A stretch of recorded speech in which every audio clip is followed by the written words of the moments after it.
Hi, so here we are with assignment 2, question 2a, and I'm just going to give you guys a quick heads up. If there are any fast cuts, it's because I'm probably mashing all the videos together, like all the parts, since 2 is divided into 3 parts. I haven't decided yet if I'm going to put them all in one video or if they're going to be 3 separate videos. So I just thought I'd give you guys a heads up in case you see like a lighting change or something else.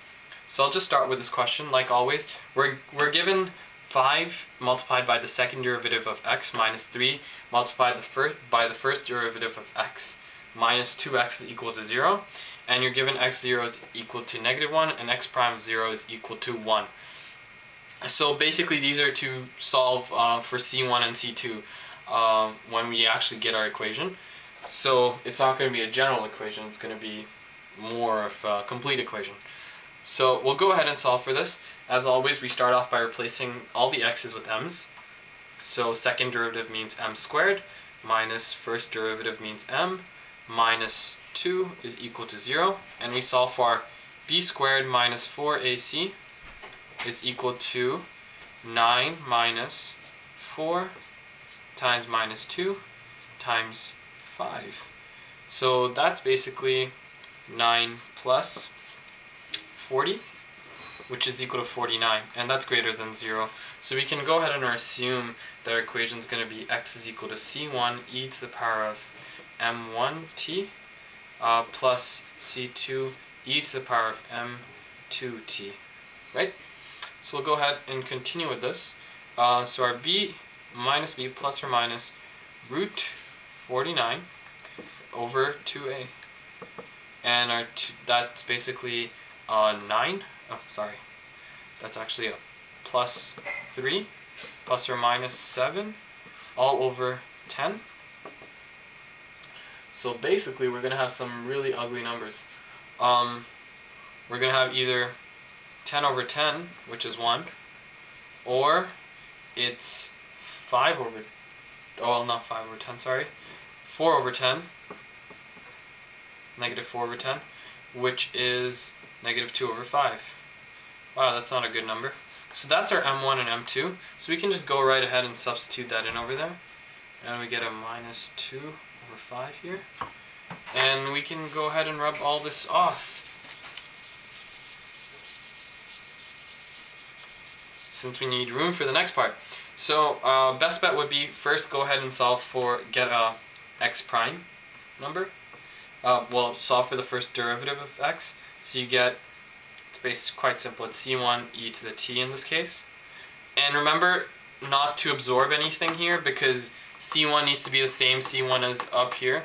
This is basically going to be 1 times c1 e times e to the power of t plus c2 multiplied by minus 2 over 5 e to the power of negative 2 over 5 t. So that's basically your first derivative. Remember not to absorb this, because we need that to be like that. We need to preserve the value of c2. So let's substitute our 0 in for this one. So for this one, we'll just go ahead and say negative 1 is equal to c1 e to the 0 plus c2 e to the 0.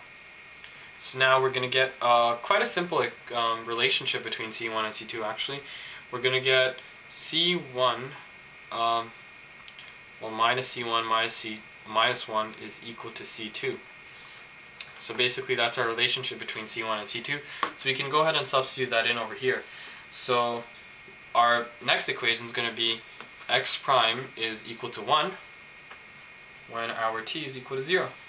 So that's going to give us c1 plus, well, in this case, minus 2 over 5 c2. I skipped a couple steps here. T is equal to 0, this becomes 1. T is equal to 0, this becomes 1. So I'm actually rushing this. So if there's any misunderstanding, please leave it in the comments or ask me in class. So now we can go ahead and substitute for our c2 over here. And we're going to get 1 is equal to c1 minus, well, plus 2 over 5 c1 plus 2 over 5. We can take this to the other side. This can be a 5 over 5 since it's a 1. And this can be a 5 over 5 also. So you're going to get 7 over 5 here. is equal to 3 over 5. And a basic 5 and 5 cancel. Take the 7 to the other side, and you get C1 is equal to 3 over 7, which is right. And now we'll just go ahead and substitute that in back to our initial equation. So we have a minus 3 over 7 minus 1 is equal to C2. And that's basically minus 3 over 7 minus 7 over 7 is equal to C2. So C2 is equal to minus 10 over 7. And we can go ahead and substitute that into our initial equation. So I'm just going to write it down over here. So our final answer is actually x is equal to negative, well, C1, which is, darn it, I rubbed it off, but it's 3 over 7. E to the t plus, well, minus 10 over 7 e to the negative 2 over 5 t. And that's your final answer for 2A.